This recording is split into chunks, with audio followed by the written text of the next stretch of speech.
Então, boa noite a você, todos vocês. Estamos aqui para compartilhar nesta hora uma parte da Palavra de Deus. Se você trouxe a sua Bíblia, abra no livro de Timóteo, 1 Timóteo, primeira carta de Paulo a Timóteo, capítulo 1. Primeira carta de Paulo a Timóteo, capítulo 1, verso 1. Diz aqui o texto: Paulo, apóstolo de Cristo Jesus, pelo mandato de Deus, nosso Salvador, e de Cristo Jesus, nossa esperança, a Timóteo, o verdadeiro filho na fé, graça, misericórdia e paz da parte de Deus, Pai, e de Cristo Jesus, nosso Senhor. Quando eu estava de viagem rumo da Macedônia, te roguei permanecesses ainda em Éfeso, para admoestares a certas pessoas, a fim de que não ensinem outra doutrina, nem se ocupem com fábulas e genealogias sem fim, que antes promovem discussões do que o serviço de Deus na fé. Verso 5. Ora, o intuito da presente admoestação visa ao amor, que procede de coração puro e de consciência boa e de fé sem hipocrisia. Desviando-se algumas pessoas destas coisas, perderam-se em loquacidade ou loucacidade frívola, pretendendo passar por mestres da lei, não compreendendo, todavia, nem o que dizem, nem os assuntos sobre os quais fazem ousadas afirmações. Sabemos, porém, que a lei é boa, se alguém dela se utiliza de modo legítimo, tendo em vista que não se promulga a lei para quem é justo, mas para transgressores e rebeldes, irreverentes e pecadores, ímpios e profanos, parricidas e matricidas, homicidas, impuros, sodomitas, raptores de homens, mentirosos, perjuros, e para tudo quanto se opõe à sã doutrina, segundo o evangelho da glória do Deus bendito, do qual fui, diz o apóstolo Paulo, encarregado. Sou grato para com aquele que me fortaleceu, Cristo Jesus, nosso Senhor, que me considerou fiel, designando-me para o ministério. A mim que noutro tempo, diz ele, era blasfemo e perseguidor e insolente, mas eu obtive misericórdia, pois o fiz na ignorância, na incredulidade. Transbordou, porém, a graça de nosso Senhor com a fé e o amor que há em Cristo Jesus. Diz ele, no verso 15, fiel é a palavra e digna de toda aceitação, que Cristo Jesus veio ao mundo para salvar os pecadores, e diz ele, dos quais eu sou o principal. Mas por essa mesma razão me foi concedida a misericórdia, para que em mim, o principal, evidenciasse Jesus Cristo a sua completa longanimidade, e servisse eu de modelo a quantos hão de crer nele, em Jesus, para a vida eterna. Assim, ao Rei eterno, imortal, invisível, Deus único, honra e glória pelos séculos dos séculos. Amém. Este é o dever de que te encarrego, ó filho Timóteo, segundo as profecias de que antecipadamente foste objeto, combate firmado nelas, o bom combate, mantendo a fé e boa consciência, porquanto alguns, tendo rejeitado a boa consciência, vieram a naufragar na fé. E dentre esses se contam Himeneu e Alexandre, os quais eu entreguei a Satanás, para serem castigados, a fim de não mais blasfemarem contra Deus. E você pode dizer amém, glórias a Deus, aleluia, e louvado seja o nome do Senhor. Queridos irmãos amados, então, nós temos aqui este texto muito rico, onde Paulo, escrevendo a Timóteo, ele está falando, na verdade, da experiência, da vivência, daquilo que o apóstolo Paulo experimentou através ou mediante a graça salvadora de Jesus Cristo. nós vemos que no verso 2, aqui estão presentes algumas palavras. Ele fala a respeito da fé. Sem fé é impossível agradar a Deus. É através de ouvir a palavra de Deus que é gerada a fé em nossos corações. É através da fé em Jesus que nós somos salvos. Todo aquele que crê no nome de Jesus será salvo. Com o coração nós cremos e com a boca nós confessamos. E eu falando outro dia com uma pessoa que eu estava conversando com ela, eu estava esclarecendo aquela pessoa, eu estava dizendo, olha, é necessário, é importante, é fundamental que você ouça a palavra, a fé salvadora, a resposta que nós damos ao ouvir a palavra. Aí a fé vai sendo gerada em nossos corações, vai trabalhando na nossa mente o Espírito Santo. E aí eu dizia para aquela pessoa, a nossa boca fala do que o coração está cheio. Quando o nosso coração está cheio de fé, e o Espírito Santo vai gerando fé, vai nos enchendo de fé, e aí a fé vai transbordando a ponto de nós falarmos com a nossa boca, porque o verso bíblico em outro livro diz que a boca fala do que o coração está cheio. E eu dizia para aquela pessoa, você veja que tem muitas pessoas que estão falando de carro. O carro, o Porsche, o Hyundai, a Mercedes, o Volkswagen, isso, aquilo, a revista. A pessoa só tem carro na cabeça. Por quê que ela fala de carro? Porque o coração dela está cheio de carro. Uma mulher que não é cristã vai se encontrar com uma outra, fala um monte de abobrinhas, e o que é que ela vai falar? Vai sair pelos lábios dela as abobrinhas que estão dentro do coração dela. Mas dentro do nosso coração vai sair a palavra. Por quê? Porque o nosso coração está cheio da palavra de Deus. O nosso coração está cheio de fé. Então, a fé vai transbordando a ponto de nós confessarmos com a nossa boca. Romanos 10, 9 e 10. Fé.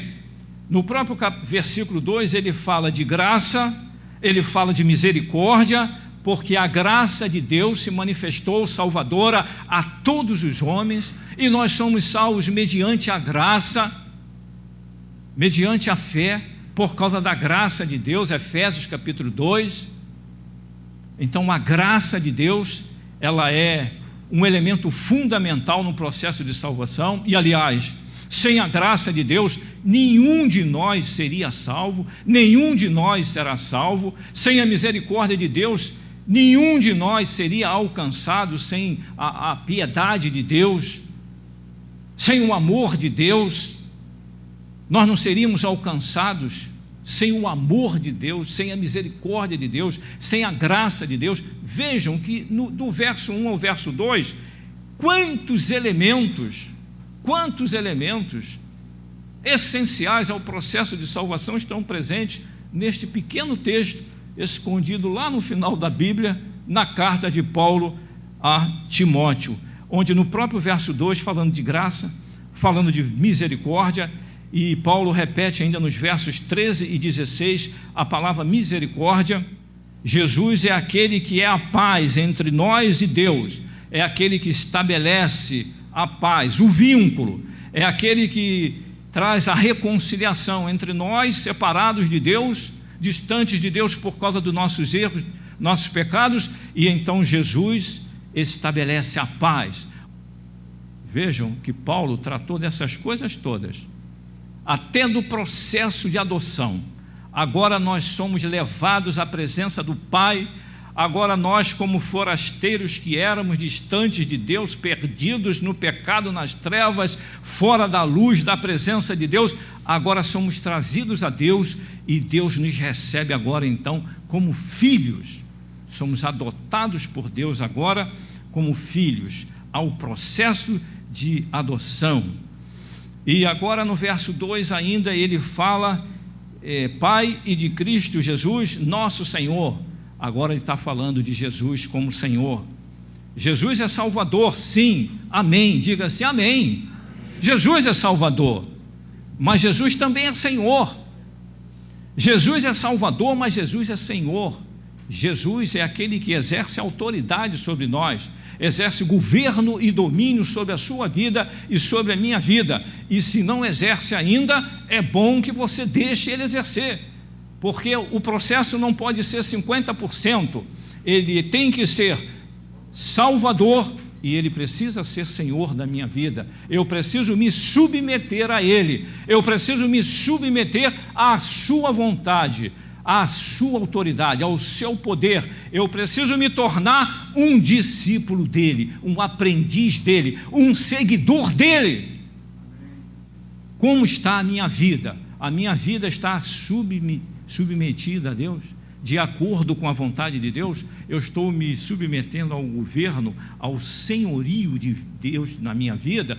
É fácil de ver. Eu comparo a minha vida e comparo a vontade de Deus. Se a minha vida estiver de acordo com a vontade de Deus, naturalmente eu estou me submetendo ao senhorio dele. Mas o que é que eu estou fazendo? O que é que eu estou pensando? O que é que eu estou vendo? O que é que eu estou ouvindo? Como está a minha vida? A minha vida é o reflexo de eu estar sob o senhorio de Cristo, ou se eu não estou sob ou debaixo do senhorio de Cristo. Quando nós olhamos o verso 5 e o verso 14, nós vamos ver que está falando aqui da palavra amor, ou seja, Deus amou o mundo de tal maneira, o amor de Deus foi grande, tão grande, que Ele deu o que havia de mais importante, a pessoa do seu Filho amado, para que todos nós que crescemos nele não perecêssemos, mas tivéssemos a vida eterna. Então a expressão do amor de Deus, ela está relatada aqui também no verso 5, no verso 14, onde Paulo fala do amor de Deus. Quando Paulo escreve o versículo 9 e o 10, por exemplo, ele fala de um elemento fundamental também no processo de salvação, e esse elemento ele estava presente nas nossas vidas e, de certa forma, em alguns momentos ainda está presente em nossas vidas. A gente luta contra ele para que ele esteja o menos presente possível, que é o pecado. O pecado, ele fala no verso 9, tendo em vista que não se promulga a lei para quem é justo, mas se promulga a lei para transgressores e rebeldes, irreverentes e pecadores, ímpios, profanos e por aí afora. Então Paulo também está tratando aqui de um elemento fundamental, um elemento que está relacionado comigo, com você, o pecado que diz o outro texto bíblico, que tenazmente, severamente nos assedia, o pecado que está nos pressionando, o pecado que nós estamos aí sendo alvos dele, todos os momentos, em todo o tempo, o pecado que está diante de nós. Então Paulo fala do pecado, porque no processo de salvação há o perdão de pecados, no processo de salvação há o arrependimento, há a confissão de pecados, porque sem arrependimento e confissão de pecados não há salvação. Davi disse: enquanto eu pequei, enquanto eu guardei os meus pecados, os meus ossos secaram, doíam, enquanto eu não confessei ao Senhor.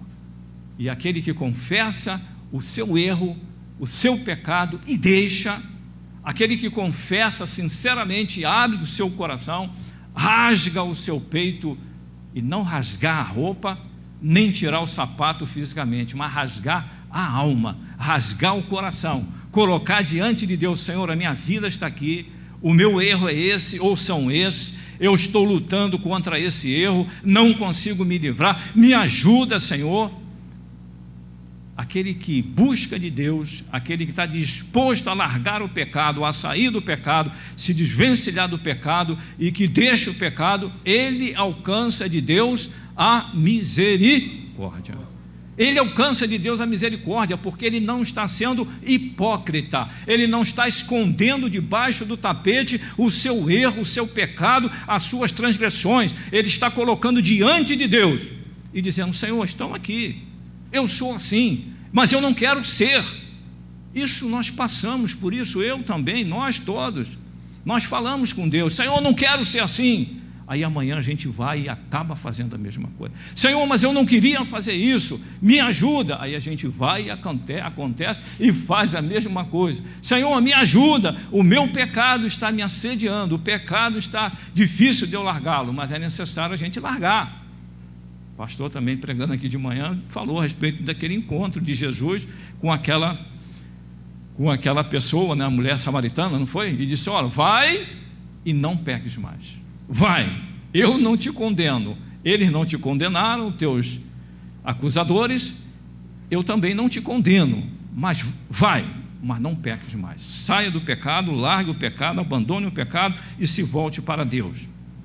Então Paulo trata aqui no verso 9, no verso 10, no verso 15, ele fala a respeito de pecado, ele fala a respeito de pecadores, ele fala aqui não só dos pecados ou do pecado, como ele não fala somente dos pecadores, como ele fala também de classe de pecados.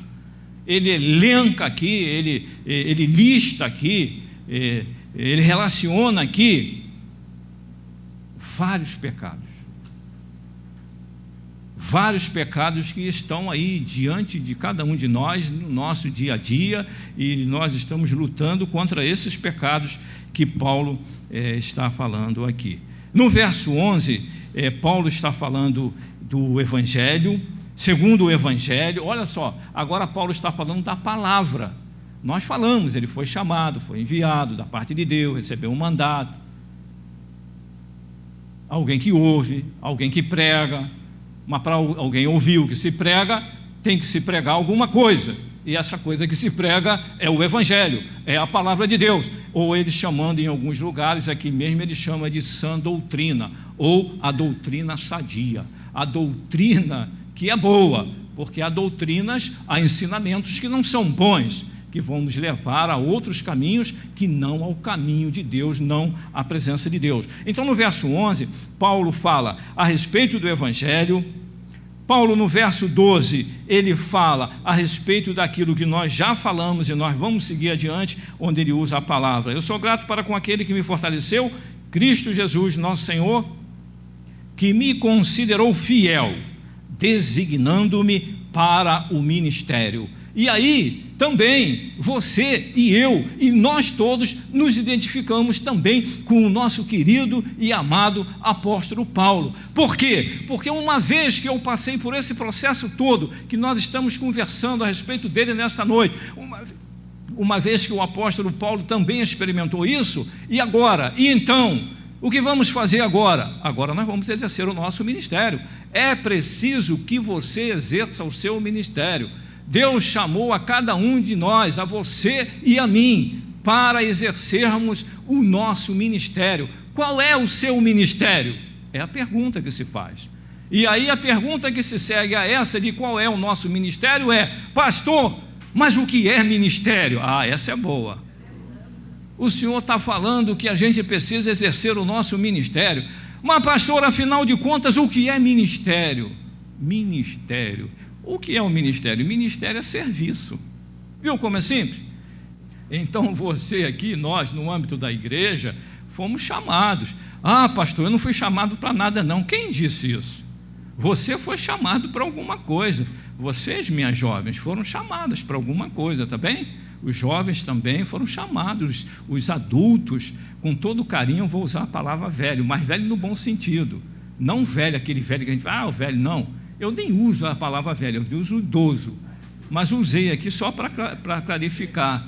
Os idosos também têm o seu chamado, os idosos também têm o seu ministério, e hoje, onde a nossa expectativa de vida, temos mais longevidade, nós precisamos pensar sobre o ministério dos idosos da igreja, porque há 40 anos atrás, morria-se com 67 anos, 59, 53. Hoje está se morrendo com 93, 98, 110. E os idosos estão aí. E eles estão aí querendo viver e fazer as coisas. A vida não acabou.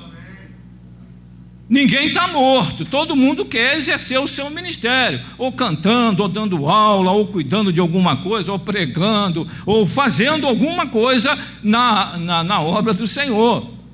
porque ninguém está morto, não é? Nós precisamos exercer o nosso ministério. Eu, por exemplo, eu penso estar com 110 anos, 119, qual é o limite? 120. Eu penso estar com 120 anos fazendo a obra de Deus. Se eu tiver com 120 anos condição de pregar, eu vou estar pregando, fazendo e falando e fazendo a obra de Deus.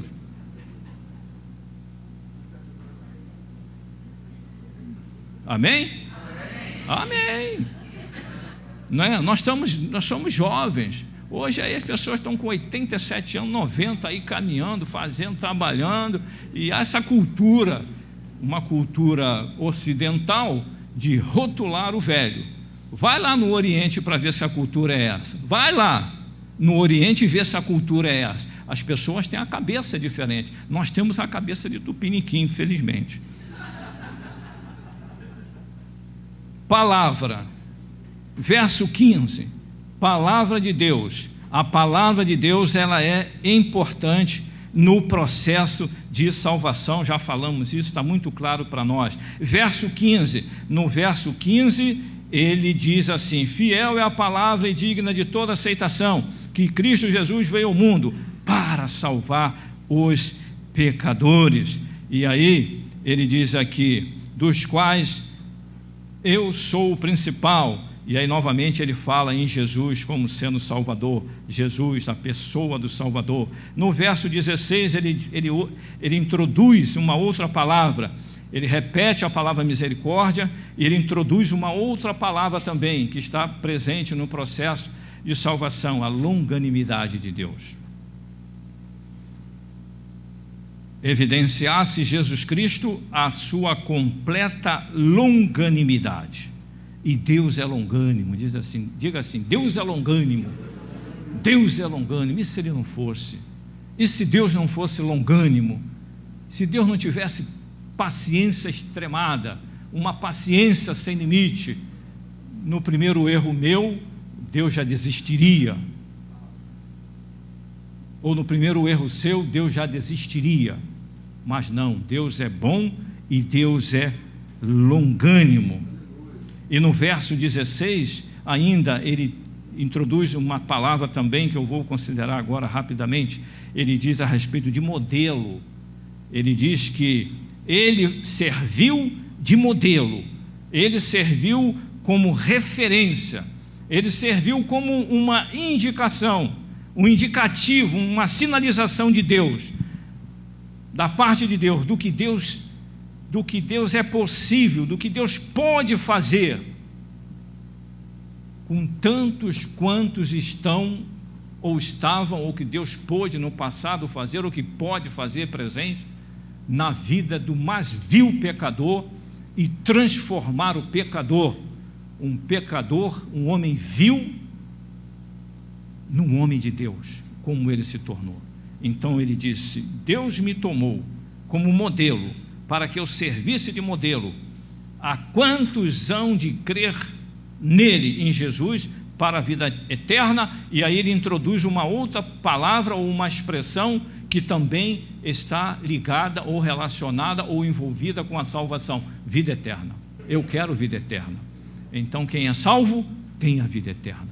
Quem é salvo tem a vida eterna. Quem é salvo tem o quê? A vida eterna. A vida eterna.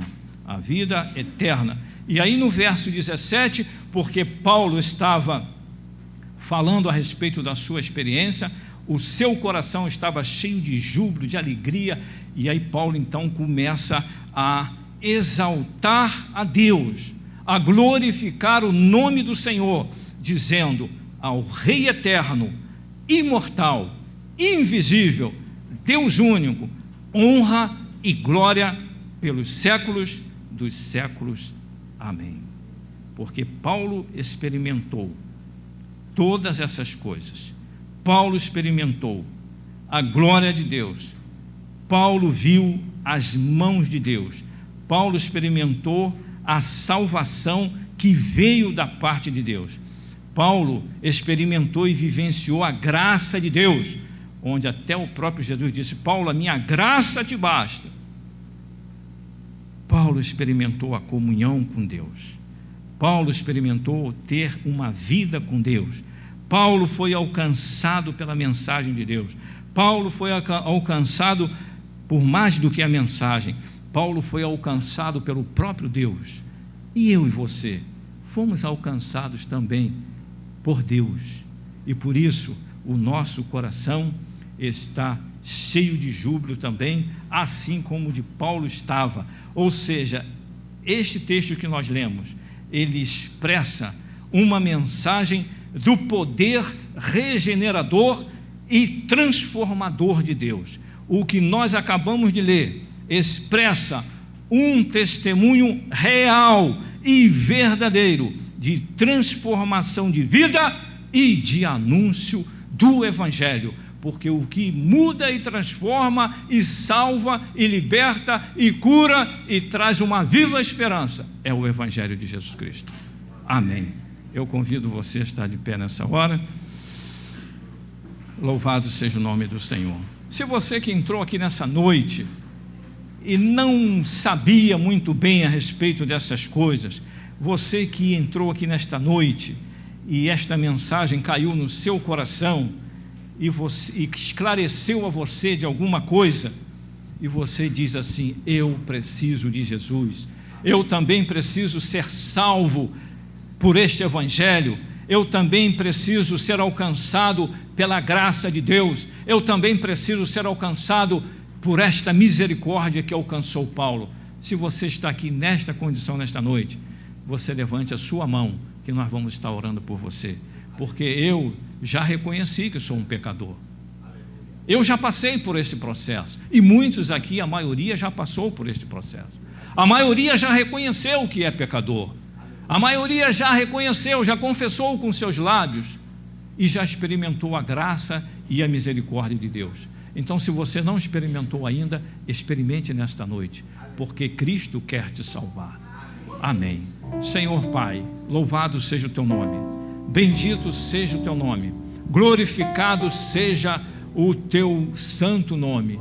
Tu és Deus, Senhor, tu és Salvador, tu és misericordioso, tu és gracioso, tu és poderoso, tu és o eterno, tu és o absoluto, tu és aquele que tem a misericórdia que se renova a cada dia, tu és aquele que tem a graça. O teu favor está diante de nós todas as horas, todos os momentos, durante toda a nossa vida. Senhor, obrigado, obrigado porque cada um de nós aqui presente, Pai, cada um experimentou também esta realidade da salvação, esta realidade de termos ouvido a Tua palavra e termos sido transformados pelo Teu poder. Senhor, obrigado, porque cada um de nós, numa maior ou menor escala, Senhor, com uma maior ou menor ênfase, também é chamado a exercer o seu ministério. Obrigado, Senhor, pelo ministério que Tu colocastes nas mãos de cada um de nós. Nos ajuda, assim como Tu foste com o apóstolo Paulo, a exercer, fizeste com que ele exercesse o seu ministério até o fim, combatendo o bom combate, passando pelas lutas, mas guardando a fé.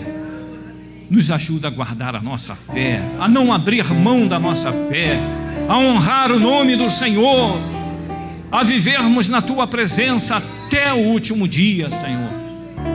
Lava-nos nesta noite e nos purifica, Senhor, de toda injustiça. Perdoa, Senhor, os nossos pecados e nos abençoa nesta hora.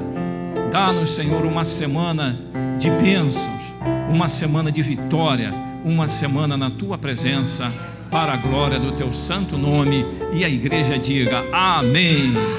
Graças a Deus. Vá em paz, meu amigo, vá em paz, que Deus te abençoe. Deus te abençoe.